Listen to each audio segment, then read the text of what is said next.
Bismillahirrahmanirrahim. Al-babus sadisu ba'dal mi'ati. Bab 106. Fi fadli Asyura'i, di dalam keutamaan 10 Muharram. Masya Allah, Asyura ini satu hari yang sangat luar biasa. Allah Subhanahu wa ta'ala berfirman, inna iddata syuhur indallah isna asyara syahran fi kitabillah yama khalaqas samawati wal ard minha arba'atun hurum. Sesungguhnya hitungan bulan di sisi Allah itu 12 bulan. Minha arba'atun hurum, di antara 12 bulan tersebut arba'atun hurum, ada 4 bulan yang Allah muliakan.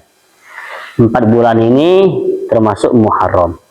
Muharram itu sudah bulan yang mulia, namun 10 Muharram lebih mulia lagi. An Ibnu Abbas radhiyallahu anhuma qol, dari Sayyidina Ibnu Abbas radhiyallahu anhuma, beliau berkata, qadiman Nabiyyu sallallahu alaihi wasallam al-Madinah. Baginda Nabi Muhammad sallallahu alaihi wasallam datang ke kota Madinah. Fawajadal Yahuda, kemudian Nabi mendapati orang-orang Yahudi yasumuna yauma Asyura'i, mereka semua berpuasa pada 10 Muharram.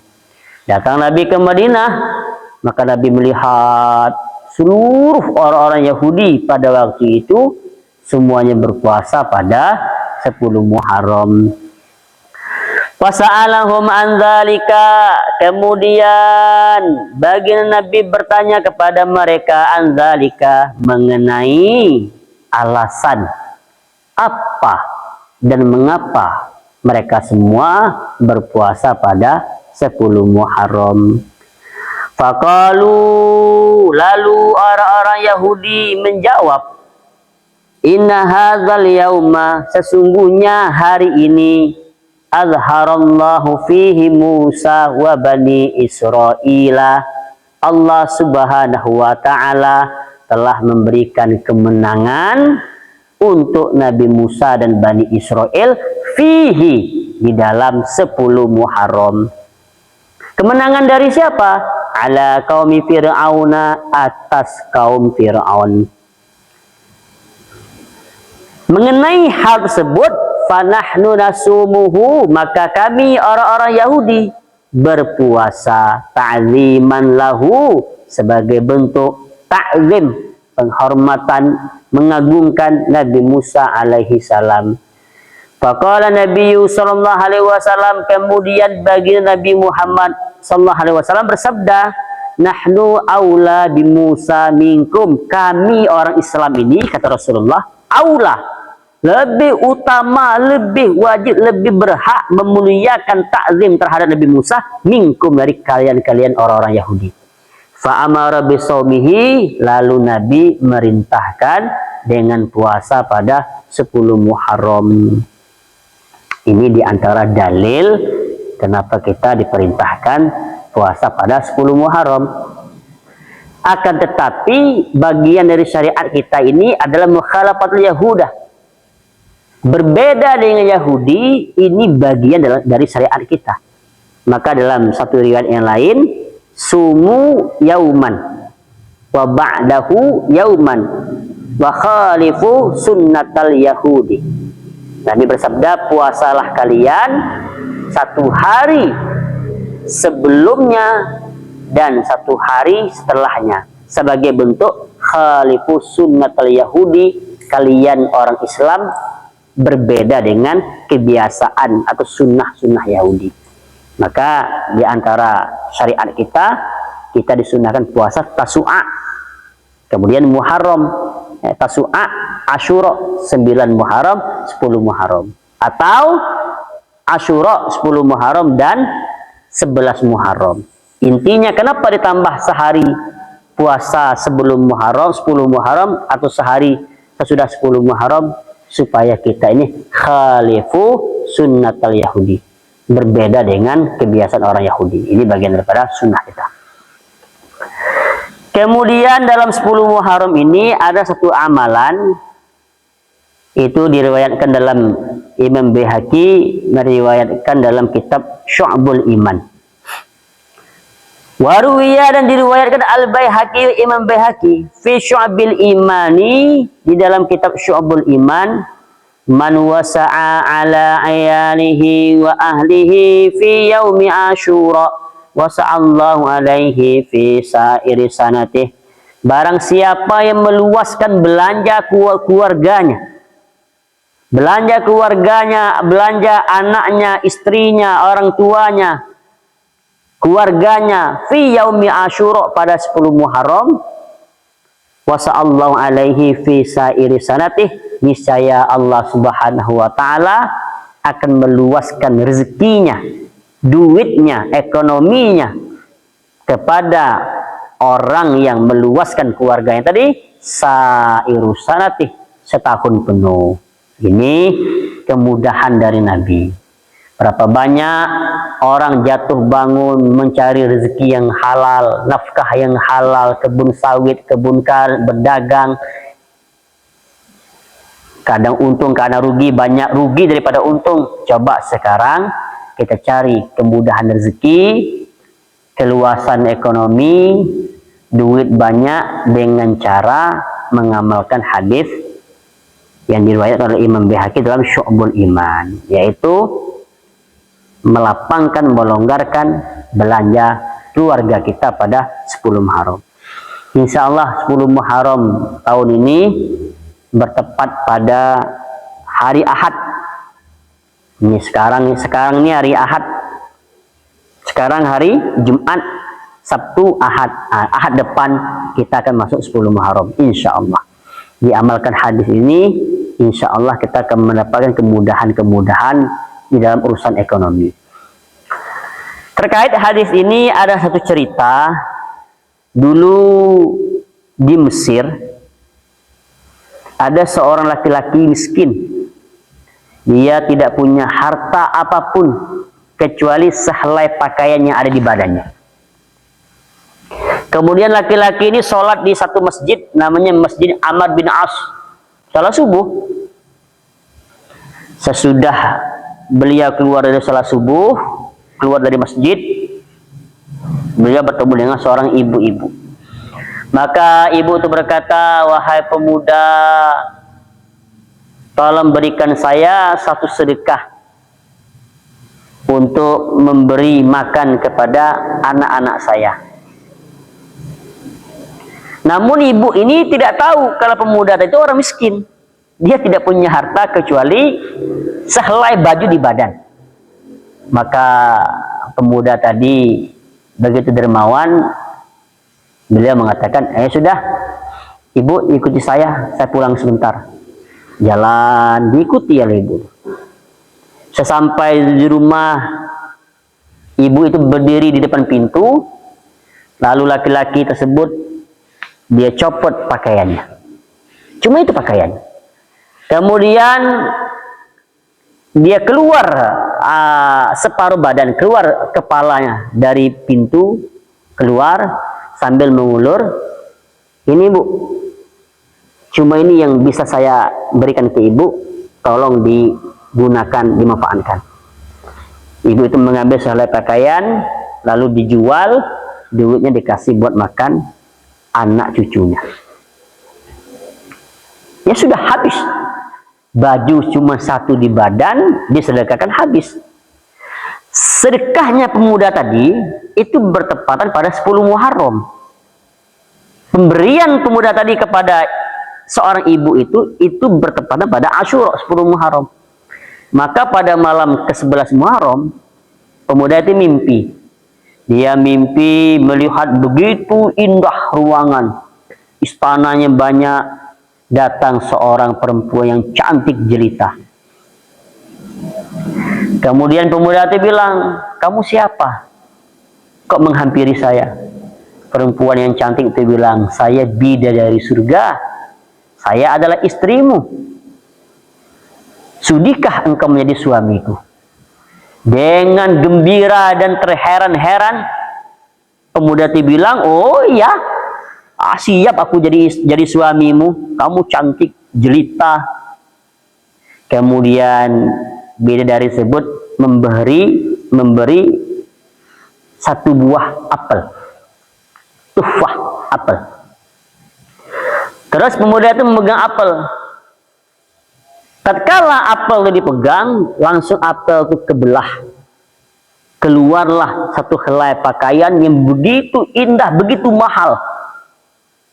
Lalu bidadari itu mengatakan, wahai suamiku, pakaian yang indah yang mahal ini untuk kamu.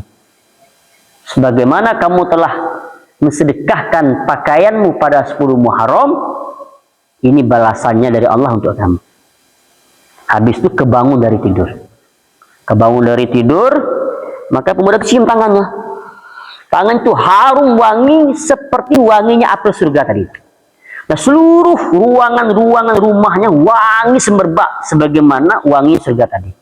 Langsung dia wudhu, doa kepada Allah, ya Allah, jika betul di mimpi tadi perempuan cantik itu adalah istri saya, ya Allah, izinkan saya menjemputnya, izinkan saya jadi suaminya. Seketika itu juga Allah Subhanahu wa taala perintahkan malaikat Israel mencabut nyawanya, tergeletak meninggal dunia. Jadi ini kisah mengajari kepada kita pemberian apa saja yang kita berikan untuk keluarga, umumnya orang Islam pada 10 Muharram, entah sedekah, hibah atau warisan sebagainya, itu menjadikan Allah Subhanahu wa taala mengganti dengan hal yang serupa. Ya, kalau kita 10 Muharram sedekah buah, insya Allah digantikan dengan buah. Sedekah pakaian, insya Allah digantikan pakaian. Sedekah duit, insya Allah digantikan dengan duit di dunia maupun ketika kita sudah sampai di surga sana. Kemudian ada cerita kedua, ini cerita dari Khurasan. Khurasan itu kalau zaman dulu wilayah Irak, Najd, Hijaz. Kalau peta sekarang Khurasan itu sudah dihilangkan. Di Khurasan itu ada satu kota namanya kota Rayan, kota Rai. Di situ ada seorang miskin. Dia datang kepada hakim, kepada qadhi. Hakim, kamu tuh kaya raya. Kamu tahu nggak kalau hari ini 10 Muharram? Ya tahu. Hakim, saya bersumpah demi hari yang mulia ini 10 Muharram, berikan saya pinjaman. Apa aja? Pinjaman 2 dirham, 5 kerat daging, dan 10 potongan roti. Ini tak hadiahkan kepada anak istri saya sebagai bentuk mengamalkan hadis man wasa ala iyalih yauma asyura. Oh ya, nanti zuhur, kata hakim. Dia tunggu sampai zuhur. Sudah sampai zuhur, hakimnya lupa. Ditanya lagi, Kim, gimana? Ini sudah zuhur, saya butuh 2 dirham, 5 kerat daging, 10 potong roti. Ya udah asar. Ditunda sampai asar. Sudah sampai asar, hakimnya malah melupakan janjinya.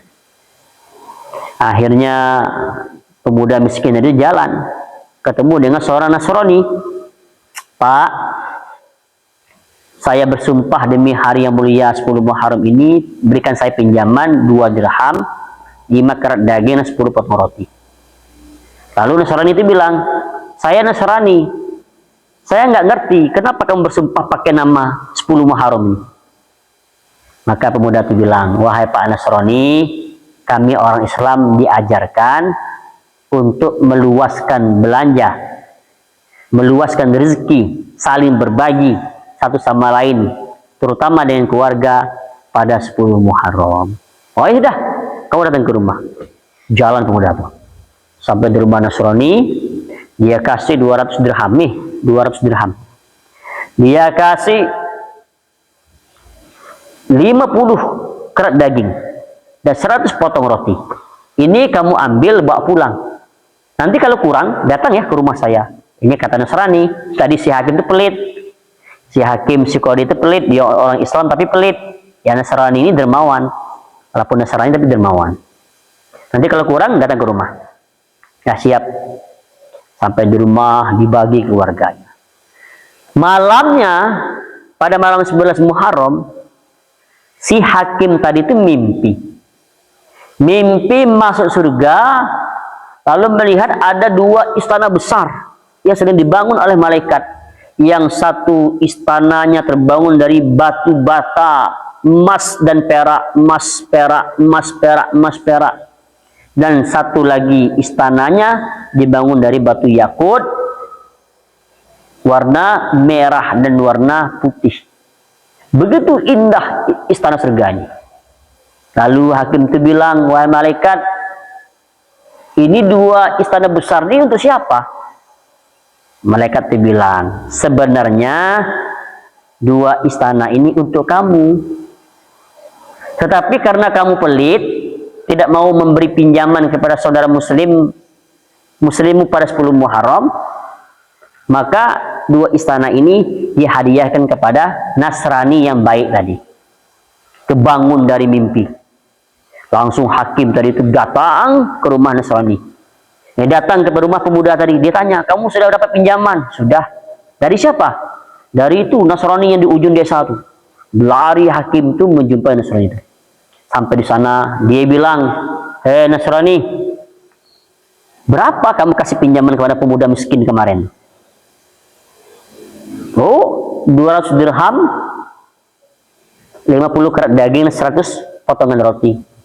Ya udah, kalau gitu saya akan ganti dengan 1000 dirham. Maka Nasrani itu bilang, oh, saya mau tanya dulu, apa alasannya kamu rela mengganti dengan harga yang mahal? Ceritalah hakim tadi itu. Oh, semalam saya mimpi, saya melihat surga indah begini, begini, begini. Ketika saya tanya, ini punya siapa istana besar ini? Malaikat bilang, ini punya Nasrani. Maka saya datang ke sini untuk menggantikan sedekahmu kepada, pemberianmu kepada si miskin tadi. Likulli makbulin ghal. Maka Nasrani itu bilang, setiap sesuatu yang sudah diterima, harga akan jadi mahal. Nggak bisa seperti itu. Iya, kamu kan Nasrani. Lagian juga surga ini nggak akan didapati oleh orang Nasrani. Ya sudah, kalau begitu hari ini saya mengatakan asyhadu alla ilaha illallah wa asyhadu anna Muhammadar Rasulullah. Masuk Islam Nasrani tadi pada tanggal 11 Muharram. Coba kita renungi. Seorang Nasrani yang bersedekah walaupun sifatnya pinjaman pada 10 Muharram, itu pun menjadikan dirinya dapat hidayah dan masuk Islam. Apalagi kita orang Islam yang bersedekah, menyantuni yatim piatu, memberi hadiah satu sama lain, terutama kepada keluarga pada 10 Muharram ini, tidak bisa dibayangkan berapa besarnya keutamaan yang kita dapati. Maka untuk itu jangan pelit, nabung dari sekarang, jangan pelit, jangan bakhil, jangan luke. Insya Allah 10 Muharram kita berbagi satu sama lain, terutama kepada keluarga kita.